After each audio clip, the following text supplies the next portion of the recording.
زار دشم وطن سجب شکل شارونه دي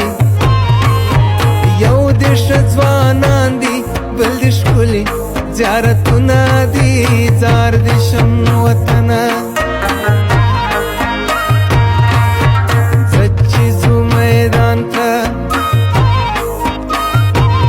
په وردګو کې به شپې وکړو ځو به سیدآباد ته د مڼو به نندارې وکړو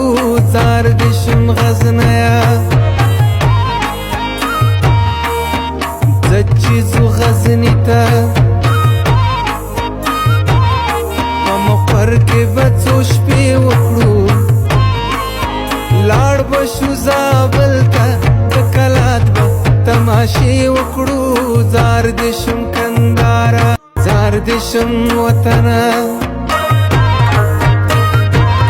سجب ښکلي ښارونه دي یو دش ځوانان دي بل د ښکلي زیارتونه دي زار دشم